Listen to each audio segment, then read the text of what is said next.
everyone, and welcome to Business Boutique. I'm Christy Wright, and today we are talking about sharing your story. Now, many of you know that I have shared my story of growing up with a single mom that built a business and started a cake shop when I was 6 months old to raise and support me as a part of my passion and heart behind Business Boutique. And sometimes we talk about the fun stuff. We talk about late nights and early mornings and how we bonded and, we had all these grand adventures and all the life lessons that I learned. But you know what we don't talk about all that often? Is how hard it was. It was late nights and early mornings. And some of those adventures were scary, like when her cake shop got broken into at 2 a.m. and we went down there at 4 a.m. to bake and didn't know if the robber was still inside. Or the time that we ran out of gas on the side of the road in the rain. And there are so many examples of times where mom and I were in the trenches, where there were scary situations or unknown situations or just really, really hard situations. She was a single mom. I was an only child, and she was building a business by herself. Now, the reason that this story is so integral to not only my life and who I am today and what I love to do, but even Business Boutique is because it really ignites the passion for what I get to do every single day. For getting to champion women, encourage women, whether you're a single mom or you're married or you have no kids or 10 kids, it doesn't matter. We are all trying to chase this dream. We're all trying to make money doing what we love. That's why the story is such a big piece of this. Now, I encourage you guys all the time to share your story. I tell you, don't worry about selling. Just share your story. Just share your heart, and the sale will naturally follow. If you want to lead a team, start with why. Start with your story. Start with your heart and the background. But the truth is, a lot of people are scared too. A lot of people have a story. I bet you have a story. I bet you have a background and a passion or an experience that uniquely positions you to do what you are going to do or what God wants to do through you, but you might be scared. It might be that part of you that you're thinking, oh, I'll talk about anything but that. Oh, I'll share anything but that. Oh, I'll create content around anything but that. Or I'll build my business on the foundation of anything but that. I will talk about anything but that thing. That's what I want to encourage you to talk about today. Those parts of you that feel scary or vulnerable, or maybe even a little bit ugly. The parts of you that are not as impressive. The parts of you where you feel weak and inadequate and not cut out to do this thing. The parts of you that might even have some pain associated with it. And you think, I don't even know if I could go there. Those are the parts of you, the parts of your heart and your story, your whole story that I want to explore today. Because I think a lot of times when we explore this idea of sharing our story, immediately fear creeps up, right? No one's going to want to hear that. People are going to think less of you. They're not going to take you seriously. They're not going to want to buy from a person that went through that. They're not going to want to do business with the person that has that background. They're not going to trust someone that had that experience. That fear gets loud. The imposter syndrome creeps up. Who are you to do this? You came from this. You're just a mom. You're just a teacher. You just have a high school diploma. You can't build a business. See, when we start to explore our story, we tend to focus on the negative aspects of our story. And then when we see these negative aspects of our story, we immediately feel inadequate and disqualified to do this thing. But I want to encourage you, it might just be those parts of you. It might just be those inadequate beginnings that positions you to do something that no one else can do except you. I love the quote, there's almost no one in the world that you couldn't love if you knew their story. So think about that. Think about how your story could potentially impact your customers. A lot of times we think, oh, I can't share my story through my business because people will look at me differently. Yeah, they will. In a great way. They will connect with you on a level that they couldn't connect with you any other way. I tell people all the time, people will be impressed with your success, sure, but they will connect with your weakness. They will connect with your backstory. They will connect with your inadequacies. Those are the things that not only can build your business, but can connect with people in a way that nothing else can. Think about it this way. Your story, the good, the bad, the ugly, all of that is something that God gave you. God knows your story. He's given you this story and this testimony, not just for you, but to share with other people.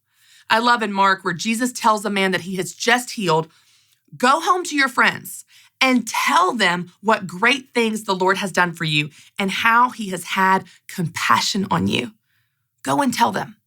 Go and tell them what God has done for you. Go and tell them how you have been healed. Go and tell them where you came from so they can be that much more excited and find hope in where you are today. So let's talk about some of the benefits of sharing your story. And I hope that these encourage you to find confidence in sharing your own story. Number one, when you share your story, it creates connection. It creates connection with other people. It even gives them permission to share their story as well. And see, what's so amazing about this is it's almost this ripple effect where it's contagious. As you share your story, other people want to share their story. As you share your story and people find hope, other people want to share their story that gives hope to others. It becomes this compounding effect that has an impact in more ways than you can even realize. It heals you in sharing it, but it also heals others as they find hope in your story. They find community. They find connection. It's amazing how many people think that they are the only ones that feel this way. They are the only ones that have been through this. They are the only ones that have that fear. And as you share your story and share your heart, they're sitting there thinking, someone else has been through that? Someone else feels that way? Someone else has that fear? Oh my gosh, I am not alone. See, you might even be thinking that. Maybe that's why you haven't shared your story. Because you're thinking, I'm the only one that has this story. No one thinks this. No one feels this. No one's been through this. You have no idea. You have no idea how many people might connect with different aspects of exactly what you have gone through. How they will find hope and community and connection in you stepping out and sharing your story. As they sit there and listen, or as they read your blog or your social media post, they go, oh my gosh, me too. I felt like that too. I went through that too. If she can do it, I can do it. It's amazing how this can have such an impact that you don't even realize. It creates connection. It creates a level of understanding and empathy and camaraderie and trust and loyalty just because you shared this part of your heart, because you chose to share that part of your story. Everyone desires to be known and understood. And if you share your story, people will feel that.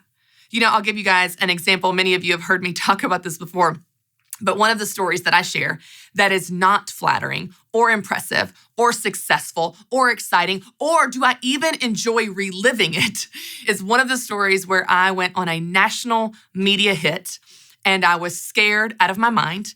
And the entire interview, which was supposed to be like 3 minutes and actually ended up being like 9 minutes, was borderline traumatizing. Now, I survived it barely by the skin of my teeth, but those 7 minutes I really think may have given me PTSD because it was so intimidating. They were asking questions and using words I didn't even understand. I've never felt more out of my league. And on those 9 minutes on air, on national television, only proved to be true that I was in fact out of my league. I was scared out of my mind. Now, I share this story and I even show video clips of how scared I look when I'm looking at the camera like, what am I doing here? Many of you may have heard this story before and you know what I'm talking about. Now, I could easily hide that story. I could easily hope those video clips disappear, never show them on stage, never tell another soul, and pretend like it never happened. But instead, I do the exact opposite. I share that story. I show those clips. I talk about the fear and trembling, how I was sweating and shaking in my stilettos, nervous out of my mind. I share that experience. And you know what it does? It creates connection. It creates connection between me and the audience. It creates connection between me and anyone that might be following or learning from me going, oh my gosh, she's been in scary situations and she made it. I'm in scary situations. I can make it too. Successful people are not exempt from scary situations. So that's one example of a story that I'm not real proud of, but I share anyway, because it brings hope and connection to other people. Now, that actually brings me to the second thing.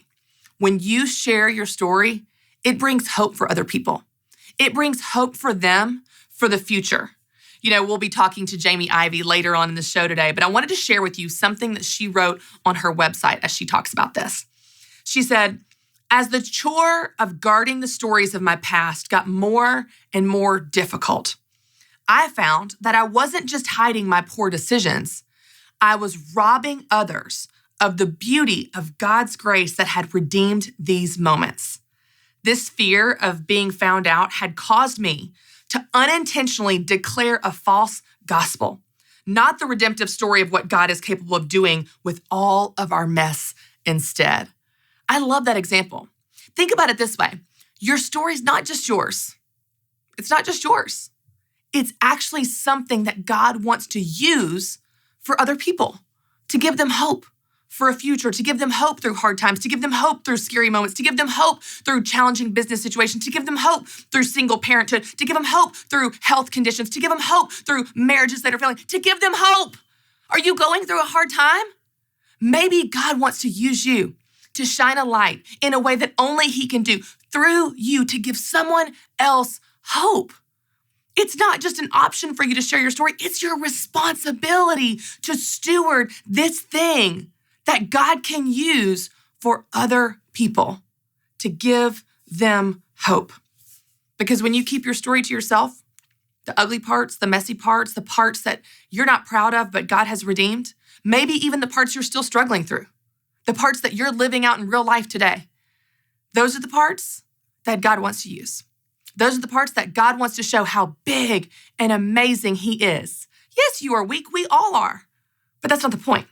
The point is not about what you can do and how strong or weak you are. It's about what God wants to do through you. It gives hope. When you share your story, it gives God glory and brings hope to the other people going through something similar. Another example that I've shared before is a speaking event where failed, bombed, absolutely just fell flat on my face. It was awful. Now, some of you have heard me talk about this before, but that's another great example where I went through something where I made a mistake. I absolutely failed, and I could just hide it. I could never talk about it again. I could pretend it never happened and just sweep it under the rug, and the only people that would ever know it actually even occurred would be the 20 people that were present in that classroom 10 years ago. But instead, I do the opposite. I pull back the curtain and show you the times that I failed. Because why? Because it gives you hope when you fail. It shows you, guess what? You can still have a speaking career even if you've totally screwed up as a speaker. You can still build a business even if you've totally screwed up in building your business. Hey, you can still mend this relationship even if you've totally screwed up in that relationship before. It gives people hope. When they see where you have come from where you have been, it gives them hope. So, one of the great benefits of sharing your story is it creates connection. Another one is it gives people hope. And the third one, and this is just a fun side effect, it can become your passion. It can become your life's work. It can be something that is so in you. It's not a job. It's not just a paycheck. It's not, this business is a good idea. It is something so viscerally a part of you. It is in your gut that you can't not do it. That's a great example of Dave Ramsey building his business. He built this incredible business helping millions and millions of Americans get out of debt. How did he do that? From his own story of getting out of debt, his own story of going bankrupt and losing everything. So when you have a story, when you have something you've been through, something you've learned, something God has brought you through, something you've experienced, that can become something you are so passionate about, it actually becomes a piece of your business or your entire life's work. Now, of course, I have used this example with my mom and the cake shop. I'm helping women build businesses and step into their God-given gifts to make money doing what they love. But it came from the early years of watching my mom do just exactly that. When you are passionate about something, when you have a story, when you have something to say, that is the best foundation for a business and an impact than anything else. I got to tell you guys, one of my favorite memories from Business Boutique was actually at our very first event. Jeremy Breland is my direct leader, and he's over all the Ramsey personalities. And he came to this first event, and he was like, I just want to get to know the ladies, and I want to walk around the lobby and just ask them how it's going. Like, this is our first event. We've got all these speakers, all these different sessions. Like, what's their big takeaway? What's their favorite session? What's their favorite experience? Like, I just want to know. This was our very first event in 2015. So Jeremy's walking around the lobby, and it's after maybe a day and a half of speakers and sessions. And he just finds this random woman standing by herself. And he walked up to her and he said, hey, how you doing? You know, my name's Jeremy. I'm on the team here. I'd love to know, like, how's this weekend going for you? What's your big takeaway? And she grabbed him by the shoulders and tears started pouring down her face. And she said, my biggest takeaway happened in the first 10 minutes of this event. And it was when Christy stood on stage and said, my mom didn't hurt me. She didn't harm me by working hard. She helped me. And I saw this woman, this grown woman on stage, encouraging others, successful, helping people. And I realized when I bring my kids, my 10 and 12-year-old, to the floral studio at 2 and 3 and 4 in the morning, just trying to make it, I'm not harming them.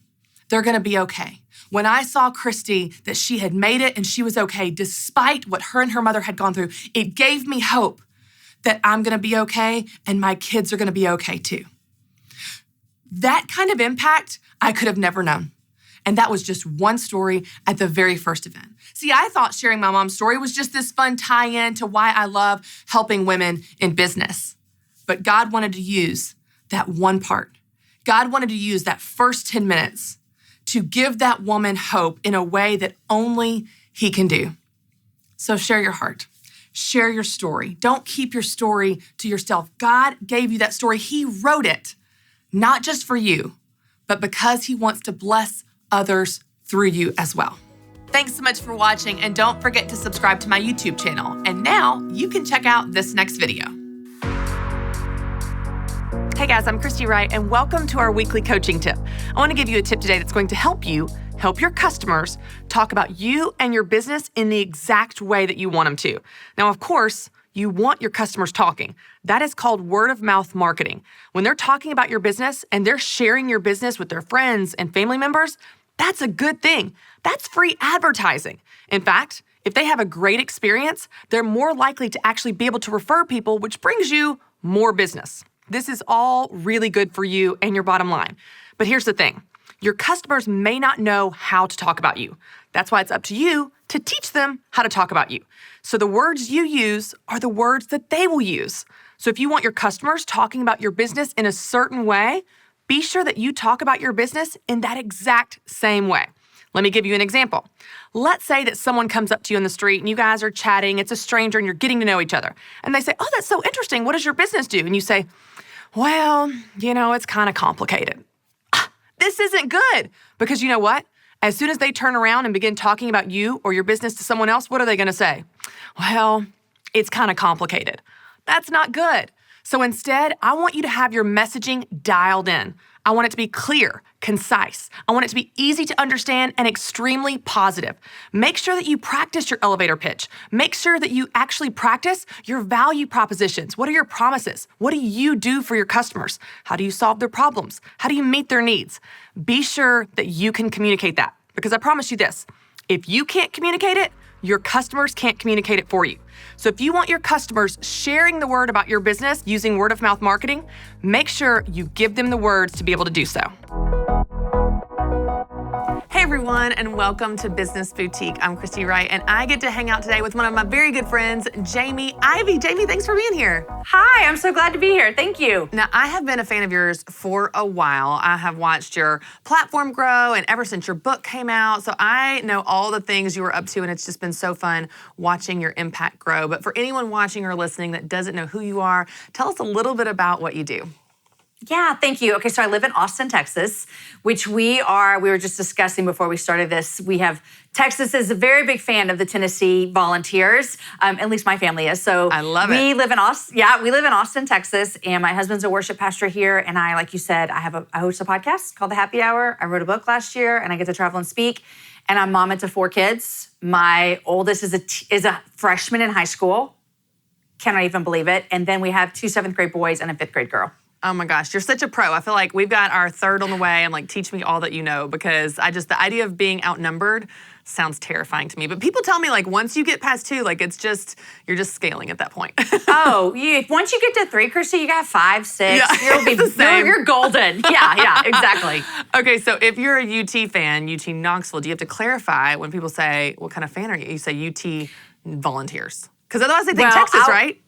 I will tell you why we're a UT Knoxville fan is because our friend, Coach Barnes, is y'all's basketball coach. Yes. And so he was at the University of Texas for many years before he went there. And so we have cheered him on over the past couple of years. And so that's where we cheer for you guys, is on the basketball court. I love it. Well, I grew up being a big UT fan. My whole family's UT fans. And then I went there, and my husband's a big basketball fan, Kentucky basketball. And so this season has been the most fun season for us to watch because I'm sure, UT's actually competitive against Kentucky. And we beat them a few times. I was like, oh, okay, I can get into this. So it was a good year. Yeah, divided household. That's so fun. Well, one of the things I love helping women do through their business, Jamie, and through their platforms, through social media, marketing, whatever, is really sharing their story and sharing their heart. And I think sometimes they get intimidated by the idea of sales. I've got to sell, I've got to push, I've got to, make all this stuff happen. I'm like, you know what? Just share your heart and share your story, and the sale will naturally follow. And one of the things that I've just always really respected about you is you're so great at sharing your story, and you do it in a way that connects with your readers, connects with your listeners. You do it regularly, through your podcast, but even especially in your book. So tell us a little bit about kind of what your story is, kind of give us an overview, and then I want to dive into how you do that and how you do that so naturally. Yeah, I've always been a really big fan of stories. I always say stories change the world. I heard someone say that years ago, and it stuck with me because I feel like stories, they open up a whole new world for people. I mean, think about it. If you've heard someone share a story about parenting or school or basketball season for whatever, and then all of a sudden you can go, oh, I relate to that. I understand that. I kind of feel more connected to them than I did. And so I think stories are really, really important. Now, where it gets hard is when it's not this beautiful bow-tied story that may not have a perfect ending, but you may be in the middle of it, or it may be hard stuff. And I think those stories, in my opinion, are sometimes harder to share, but can go even further with people because everyone has hard times, everyone's struggling, everyone has been down in the dumps, everyone has these scenarios. And so to hear someone else say, I've been there, I get it, I understand, it's like this automatic connection and this bond. And so I'm a fan of sharing stories, and I did that through my book that came out last year, is I shared a lot of my journey of faith, just coming to know the Lord, walking with him, marrying a pastor, dealing with shame. And Christy, I'm telling you, there's not a day that has gone by that someone hasn't said, thank you for sharing your story. We have so much in common. Or thank you for sharing your story. I opened up to my girlfriends about something. And so not only does it help us kind of own what God's done in our lives, but it opens up doors for other people to feel comfortable sharing their good things and the hard things. I'm a fan of stories. Yeah. I love that. And I think it's so important in our world of social media where you feel inclined to only share the good stuff. And so then what happens is I've noticed, and I've even experienced this in my life, Jamie, where you're scrolling through social media and you know that that's the best parts of everyone's lives.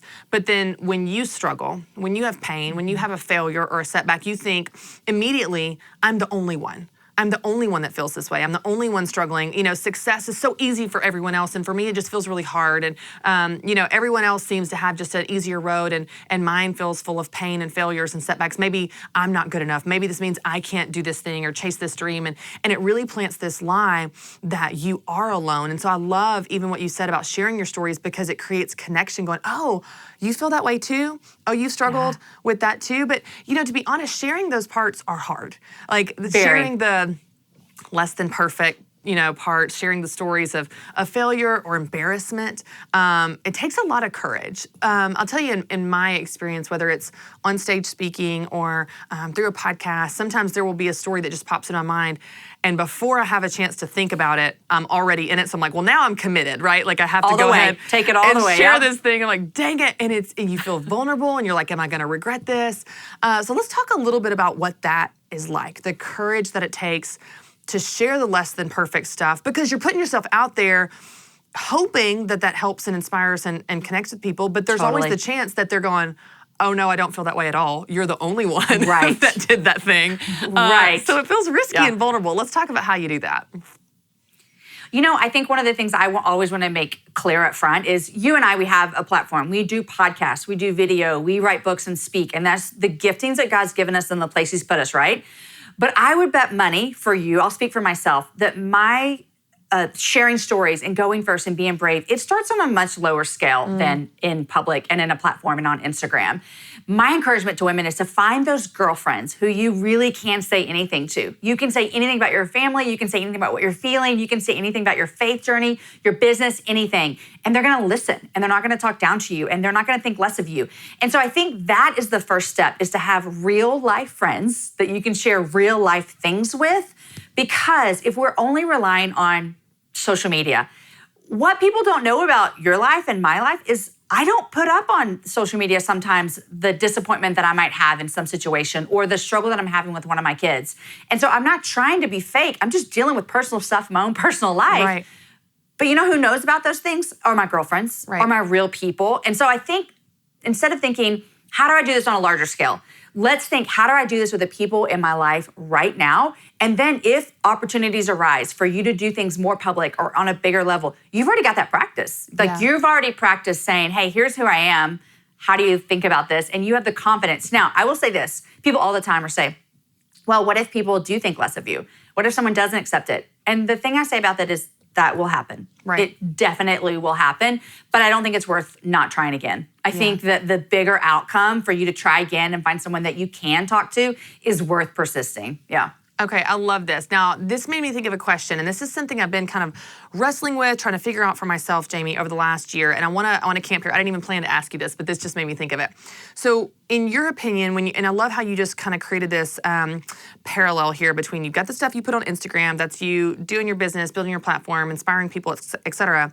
And then you've got real life. You know, maybe you had a fight with your husband, and you had, an argument with your kids, and you don't put every negative thing that happens to you on Instagram under this banner of vulnerability. And I think, we've seen this movement of be authentic, be vulnerable, be real, connect. And that's true. Yes, you want to do that. And you don't want the pendulum to swing so far that you are just airing your dirty laundry all day, every day. Right. Because that doesn't inspire others. And sometimes it just needs to stay private. Like there are things that, conversations I'm going to have with my husband and times that I'm going to have fights with my kids and no one needs to know about that. We need to keep certain things private. So can we just talk about this? Like, how do you discern what is for everyone, for the masses, whether it's a small business or social media or whatever, and what is just for you? What are those things that I need to work through this privately. I don't need to share it. Not because I'm embarrassed and can't be vulnerable. I can be vulnerable, but I'm not going to air my dirty laundry all day, every day. Can we just talk about this? Because this is something I think is hard to navigate. I love this. Yeah, I agree. It is so hard to navigate because there is all these buzzwords. I want to be vulnerable and I want to be authentic and I want to be real to my listeners and my readers and my viewers. And I think you can. The thing for me is I decided a long time ago, what is my platform going to be used for? Whether that is my social media, my podcast, my book writing, video, whatever it is. And I want to be an encouraging person. I want to be encouraging, inspiring, and put people in Jesus. These are the three things that I always want to happen. And so I have to think through the lens, does me sharing this personal situation, does it encourage anyone? Does it inspire anyone? And does it point them to Jesus? And if it's a no, then I can't put it up. Now, there are two camps here, Christy. Some people say, work it through with your people so they can see the mess. And then there's people who are like, get through it and then go back and teach about it, right? Right. I lean towards, I'm going to work it through with my people, my real life people that I have their phone numbers and I call and we Voxer and they sit at my dinner table. And then I'm going to come back and use it to teach the masses. So that's where I land. There's nothing wrong with either one. Yeah. But I always have to think through, does this serve a purpose? Yeah. Because I think that we have this huge responsibility when our platforms grow is to think through every single thing we put out. What's the purpose here? Yeah. Does it have a purpose? Yes, go with it. No purpose? Nah, it's not for today. Yeah, I love that. I love how you have those guardrails because it helps you make decisions about what goes out and what doesn't. And in the moment, there'll be times sometimes, Jamie, that the Lord will teach me something or reveal something to me and I'm like, ooh, that's a great blog. And the Lord will be like, that's just for you.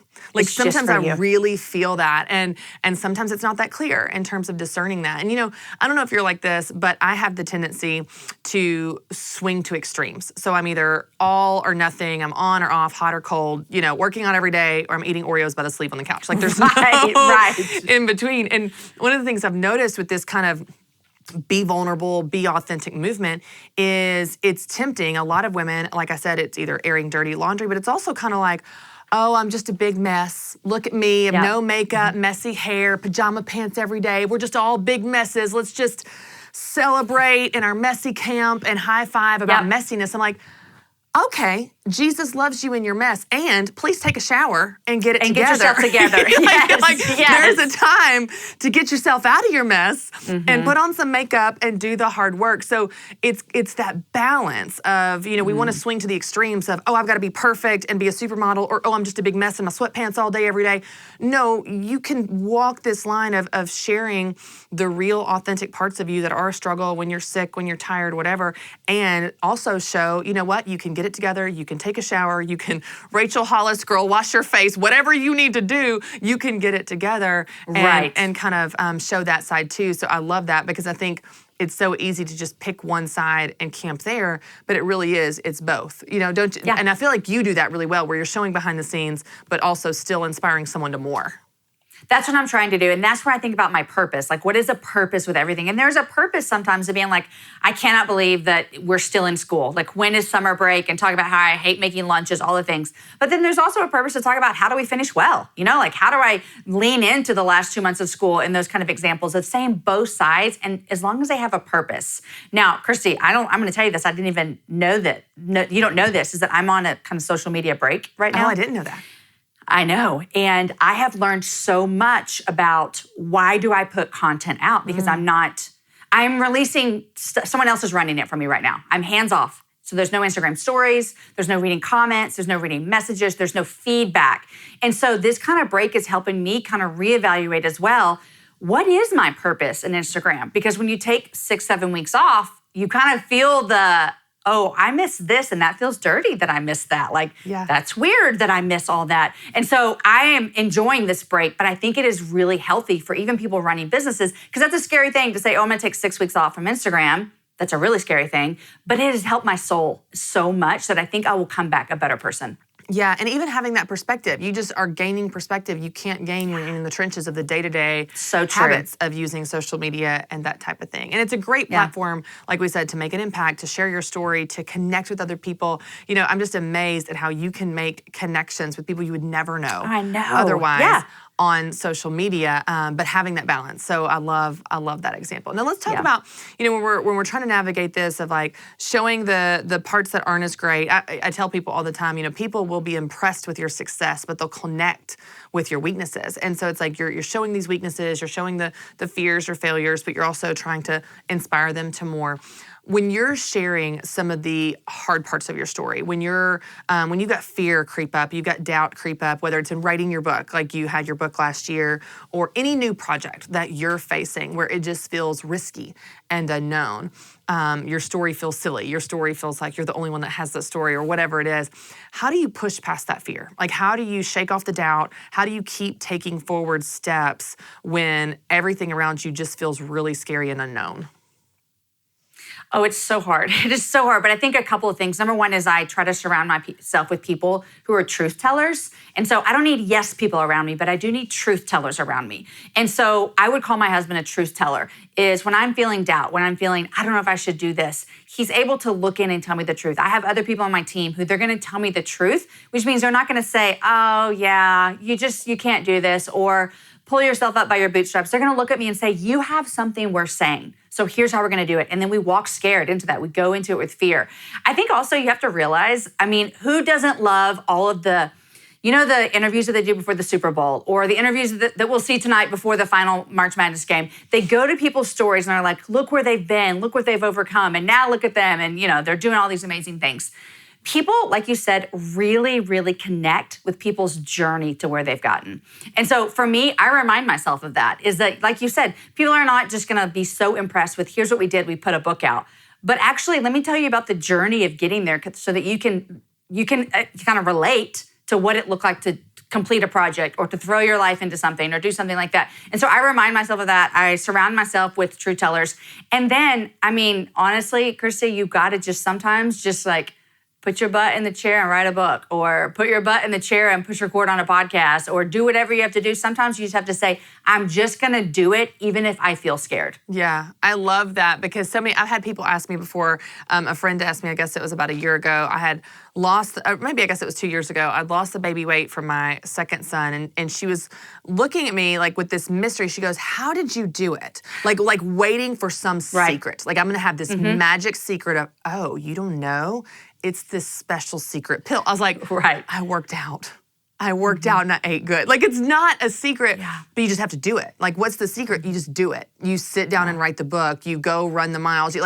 There's no secret. You just do the work, even if you're scared, even if you don't want to, even if you don't feel like it. Sometimes you just have to do the thing that is going to lead to the result that you want. So I love that example because a lot of times people stay stuck feeling like I'm going to wait till the fear goes away. I'm like, well, you're going to be waiting a really... I mean, there's still fear, you know? You're going to wait forever. Yeah. Right. I love that. I love that example. You know, one of the things that I think's so interesting too is whenever we're sharing our story, it's one of those things where we feel like our story is so unique. Now, I know this sounds silly, but I've seen this even with Business Boutique and the Academy, and people asking about the Academy or asking about other businesses that are represented at our event. And they'll say like, well, do you have this kind of business? Well, are there any fitness businesses represented? Or are there any accountants? Are there any architects? I'm like, yes. Well, is it for nonprofit businesses? Is it for ministries? Is it for multi-level marketing? I'm like, yes, you're all in business. But we have this idea of like, my business is so unique, my idea is so unique, my story is so unique. No one can ever relate to me. And you actually talk about this in your book, that our stories are not as unique as we think. So let's talk about that. What do you mean by that? Well, I wanted to share my story for years. My story, my faith background, I grew up in church, went to church my whole life, but didn't walk with Jesus until I was about 21. So from all high school and college, there's some crazy parts of my life and stories, just living crazy. And then started following Jesus and married a pastor, lived in some shame, dealt with some sin issues. And I thought no one else is going to understand this. Like no one else has been through what I've been through. So I'm going to write my story and I'm going to tell it. And what I've come to find out with maturity and age and, just getting older is that there are so many people who our stories are so much alike. Different variables, a few different things, but as like humanity, all of us have so much more in common than we even realize. And so when I was thinking about my faith journey, I thought, this is so unique. And then I realized, oh wait, a lot of people have this journey of not following Jesus and then following him and then dealing with some kind of shame and dealing with sin that they thought they were done with.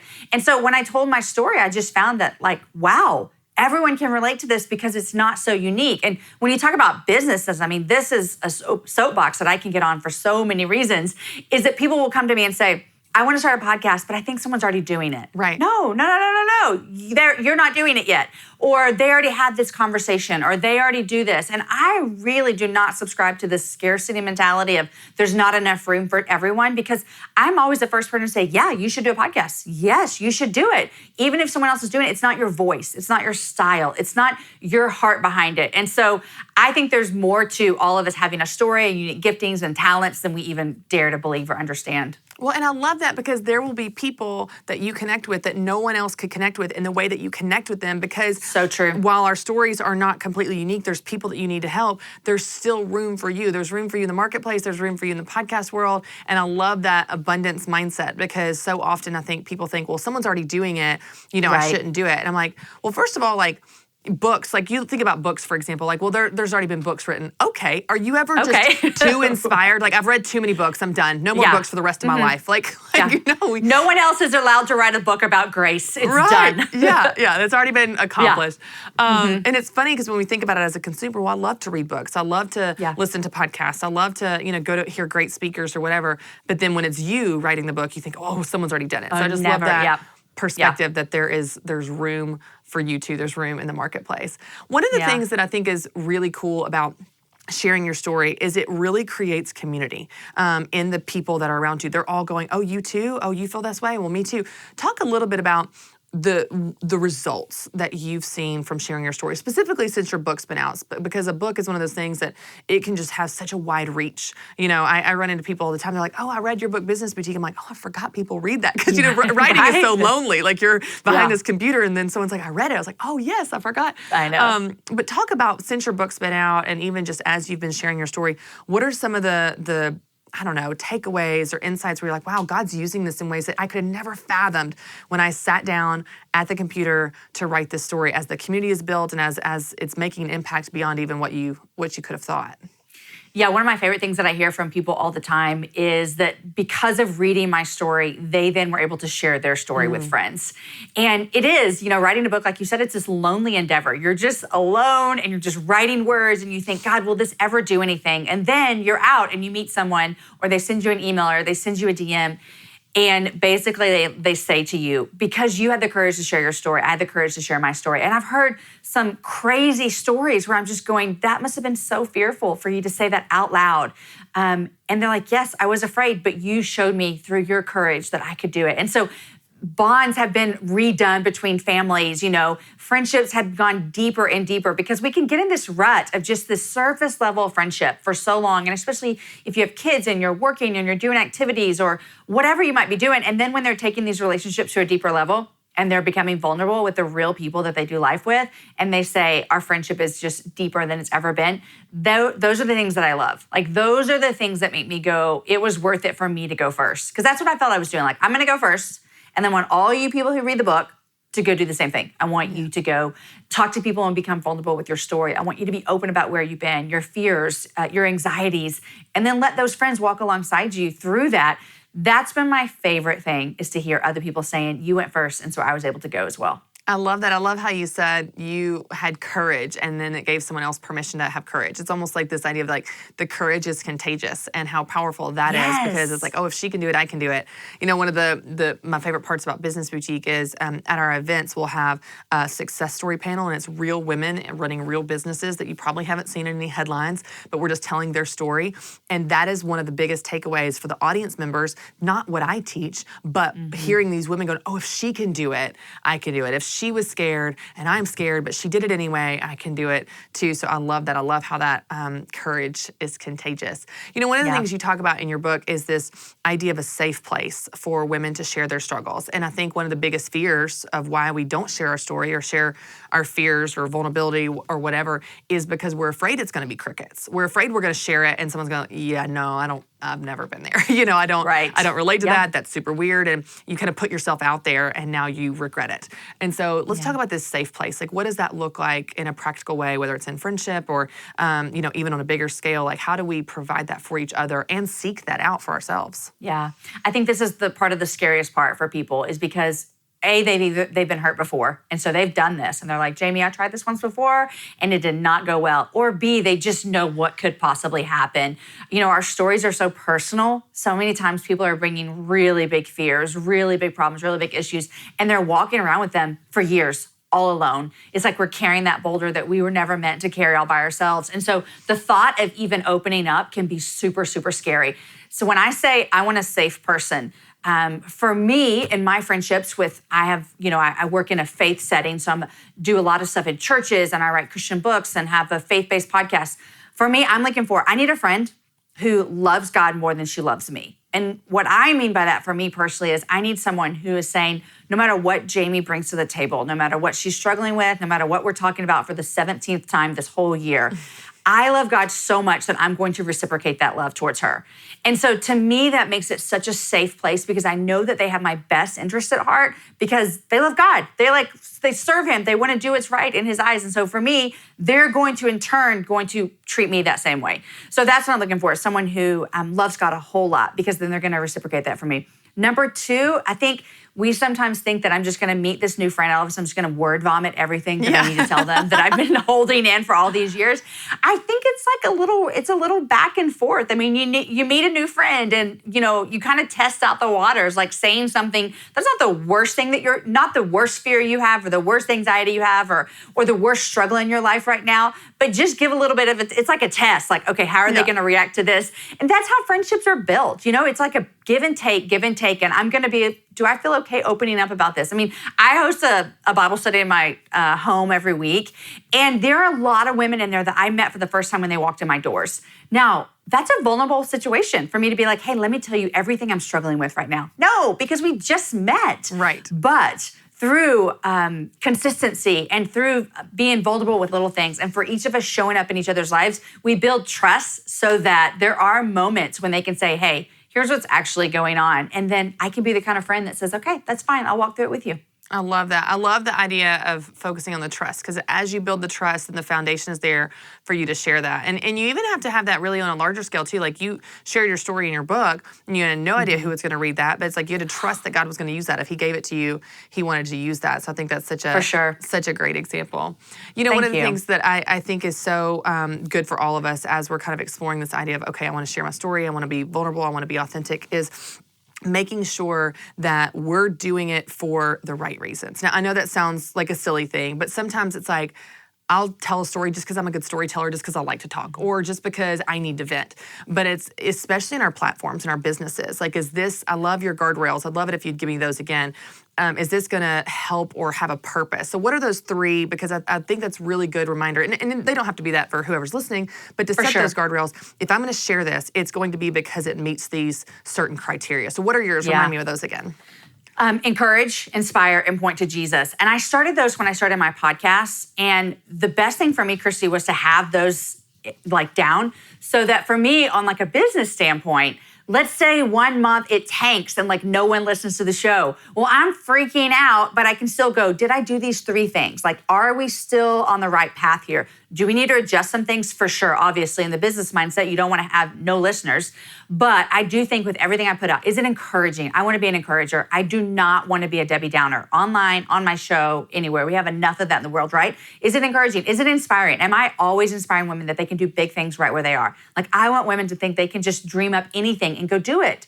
And then I want to point people to Jesus in everything I do. I love it. And so if you're listening or watching right now, I just encourage you, this is such a practical takeaway from Jamie, to set your guardrails. What are your criteria? Maybe it's 1, maybe it's 3, maybe it's 5, but have those guardrails. And then when you share something, whether it's to a friend or online, ask yourself, does it meet this criteria? I love that so much. I think so much of as we, have a public persona, whether you're a small business or not online, you feel like, okay, well, these are the things that represent my brand. Like, I'm energetic, I'm positive, I'm, exciting, whatever. But even thinking about, does the content, does the part of the story that I'm sharing fall within that, really helps you keep that consistency. Okay, I've got one more question around specifically something you talk about in your book, and I think this is such a difficult thing for women. And it's around forgiveness and specifically forgiving ourselves. And there are parts of our story that, there are parts of my story, Jamie, that I will still to this day, it could be years ago, I'll still mentally beat myself up over. And it's this broken record that I think the enemy gets a foothold, and we could go down that whole road of the spiritual warfare. But let's just on a practical level, how we find forgiveness for ourselves. I'll tell you really quickly an experience I had. This is about, I don't know, maybe 6 years ago. I was going to yoga. I love yoga.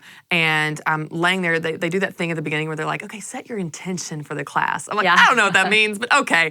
So I just think of a word, and the word for that day that popped in my head was forgiveness. And so I start thinking of all the things, the people that I wanted to forgive. Well, I'll forgive this person or this person. And I just felt God interrupt me and say, oh, no, forgiveness for you. And it's like, it changed my entire thought process to forgive myself for my messy purse that I'm always embarrassed about, or forgive myself for always, running low on gas, or forgive myself for the hateful comment I sent in that email that I shouldn't have when I was in a bad mood the day before. And just walking through, and it was this really powerful exercise in figuring out what it's like to let grace into my own life, the same grace that I know I'm supposed to have for others, choosing to have it for myself. And you talk about this in your book. So I just want to talk about this idea of forgiveness when there are parts of our story that bring shame and that are hard to live with. Yeah, it's so hard. And for me, so many things, like just like you, I can think of a situation or a time in my life and I can just feel beat down again. And I can feel like, God, what was I thinking? What was I thinking is what I say a lot of times. What was I thinking? And I think we do that as parents. We do that in our businesses. We do it as neighbors. We do it all the time. I'm going to take it a step further than what you just said about allowing us to experience the grace that we give others.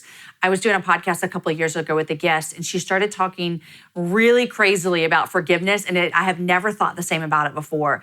She said to me, Jamie, if we had the ability to forgive ourselves, like if we're like, okay, I need to forgive myself for this, I need to forgive myself for that, I need to forgive myself for that, then we would have no need for Jesus to do our forgiving. And so that changed me that day, where I thought, you know what? I need to offer myself grace. I need to take that in from Jesus, but I also need to remember that he is the only one that can forgive me. Right. And so when we step into that and we go, okay, I am fully forgiven because of him, I need to accept the grace. I need to live it. I need to walk in it. I think it just takes it one step further. Now, is it easy? Oh my gosh, I still have things that I think about, but then I have to remind myself, there's nothing I can do to pardon myself from those sins, ever. If I could, we wouldn't need a savior. Right. And so that has been so helpful for me to walk in this abundant life and full of grace, and accepting that is to know I can do no more than what he already did. Now, Do we beat ourselves up? Yeah, I can actually be a part of that. And so I need to let that go. I need to not be a part of that. That is where I'm learning to fight all of those things, is saying, nope, I can't give into this because it was already taken care of. Yeah. And I'm telling you, I'm not saying that that's easy. That is hard. And it is hard too when I have friends who have earthly consequences for actions and earthly consequences for sins that are way different than my very ugly, jealous heart yesterday that I'm dealing with. You know what I mean? And so absolutely. I understand that even takes it a little bit further, but I still think it doesn't lessen what Jesus did for us and his grace and the ability that we have to say, I'm taking it. I'm going to sit back. Thank you for your work, Jesus. Yeah, I love that. I love that perspective. I'll tell you what changed it for me with the whole idea of forgiveness and forgiving yourself. Because for years, and I still struggle with this. Like, this is not like, oh, I have graduated. Thank you, and you're welcome. We're good. Yeah. It's like, I understand that Jesus has forgiven me. I just can't. I'm like, oh yeah, Jesus did. However, I still got some bones to pick with myself. Mm-hmm. Like, I'm still embarrassed, mad, full of shame, whatever. So it's like I can see and understand intellectually, but I don't receive it to the point that I can let myself off the hook. And I'll tell you, someone said something one time. I think it was a pastor that said, when you continue to live in shame and choose shame and harbor unforgiveness for yourself, what you're taking is actually a posture of arrogance, because you're saying that whatever you did is bigger than what Jesus did on the cross. And I was like, oh, that will. Okay, well, I can let it go. I feel like I could let it go. It gives you that perspective. That's exactly what I said, is that what prideful people to think we're too much for him. Like, oh, you can handle hers, but you can't handle me. Right. And it's so false. It goes back to even what we were saying in a silly example a little bit ago of like, oh, I'm different. My story's different. My story's so unique. For everyone else but not me. I'm special. It's like, you wouldn't understand. That's right. That's right. You created me. You wouldn't get it. Anyway. Right. Jamie, I could talk to you all day. You are so fun and just such a light, and you are inspiring and encouraging and pointing people to Jesus. And I just love your witness and your story and your example. I'd love it as we wrap up if you would tell our listeners and our viewers where they can get your book if you only knew, and just find out about your podcast and all the things you're doing and connect with you. When you're on social media, when you're back. I'll be back. I love Instagram, so I'm Jamie Ivey on Instagram. And then my book, If You Only Knew, you can get it anywhere books are sold. Amazon is my favorite because it'll show up the next day. You know that. And then my podcast is called The Happy Hour with Jamie Ivey. And anywhere you listen to shows, you can find me. Awesome. Jamie, you are just so wonderful to hang out with. Thanks for all that you do Christy. For women, for encouraging others, and for hanging out with me today. Hey everyone, and welcome to Business Boutique. I'm Christy Wright, and today I have a challenge for you. Now, I love to give you guys challenges based on what I'm living out and learning in my own life. And many of you might remember from a few episodes ago where I gave you a challenge to discover if you are facing something hard or if you're facing something wrong. I gave you an example of going out for a 7-mile run when I was pregnant, and I was trying to figure out, is this right for me to actually go ahead and pursue my training schedule for the half marathon? I went out for the 7-mile run, and it was hard. I was out of shape. My legs were tired, but there was nothing wrong. I didn't have any actual pain. My pregnancy was fine. There were no signs of a red flag, like this is dangerous. I don't need to do it. And there's a difference between something being wrong and painful and something just being hard. We can do hard things, but if something is wrong or painful or just not right for you, you need to pay attention to that. Well, I have a follow-up for you. As I'm continuing to learn and listen and live things out, we have part 2 of this whole challenge for you. So a couple weeks later, after training up to a 10-mile run and feeling fine, it was finally time for the half marathon. Now, I got to tell you guys, the entire week leading up to the half marathon, I felt pain, like actual pain, pregnancy pressure. We don't need to go into it. We don't need to elaborate here, but lots of you moms know you can just have lots of pain in lots of places. And so this was a really tough week for me, but I just kept thinking, I've done the training. I've trained up to 10 miles. I ran 10 miles while 5 months pregnant with my 3rd child at the age of 35. Like, I am rocking this training. I'm totally going to be able to do it. If I can do 10, I can do 13. It will be fine. But all week, I just felt more pain.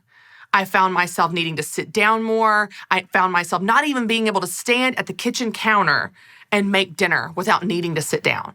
But I just kept thinking, I just need to rest more. I just need to rest and recover. Eventually, I can finally get recovered and I can run this half marathon on Saturday. Well, on Friday, I finally decided to call my nurse and ask her, can I do this? Like, can I physically run this race, or is this stupid and I should definitely sit it out? I'm going to be putting myself set back even further. So I called her and I described the symptoms, the pregnancy symptoms, the pain. And she said, well, you're a runner. You can physically do it. You can make yourself do that. I'm not going to tell you that you can't. However, if you run this half marathon, by the end, you will not be able to walk. And I thought, oh, is that all? Okay. I was still considering it, as you can imagine, because you know me. But then that evening, I was standing at the kitchen counter, and I was trying to cut some cantaloupe for my son, and I couldn't even stand there. I had to sit down. And I thought, Christy, if you cannot stand here, just stand and cut some cantaloupe, you probably should not try to run 13.1 hilly miles tomorrow when you haven't even really trained properly. It was in that moment that I decided not to run the half marathon, but y'all know me, I wasn't totally giving up. I was like, they've got a 5K. They've got a 3.1 mile run. I can do that in my sleep. No problem. No big deal. I've trained up to 10 last week. I can definitely run 3. That's what I'm going to do. So I told my husband, he was very proud of me, that I wasn't going to run the half marathon. I was going to run the 5K. Well, we went to bed that night, and about 1:30 a.m., I woke up with pregnancy insomnia. Any of you mamas, again, that have had this, you know what I'm talking about. It's maddening. You lay there, and you are so tired, but it doesn't matter because you cannot sleep.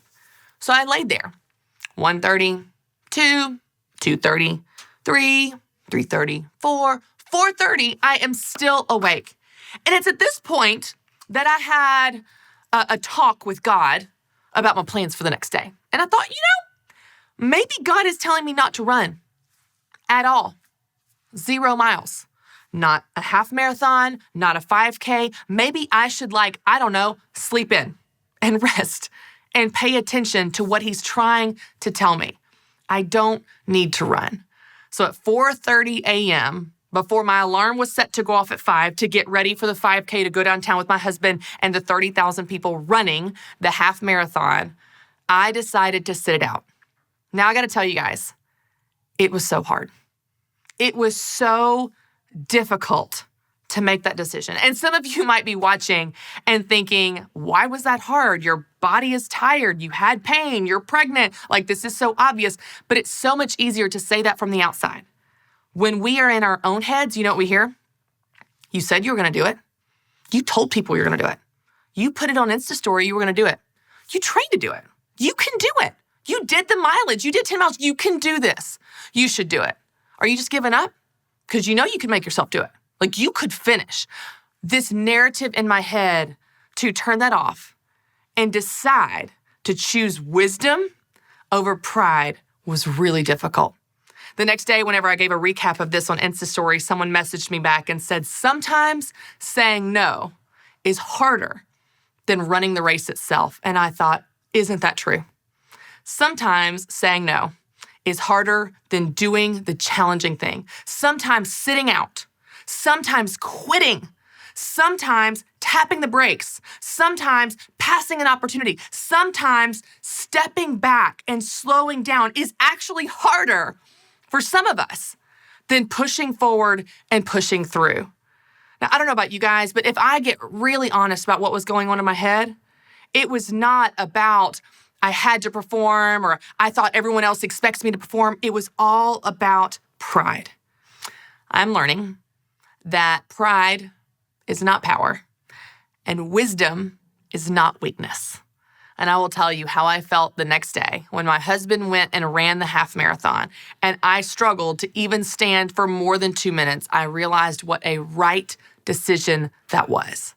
So maybe you're facing something right now and you're thinking, I can push through. I can do it. I know I can do it. What will people think if I quit? I've already told people I'm going to do it.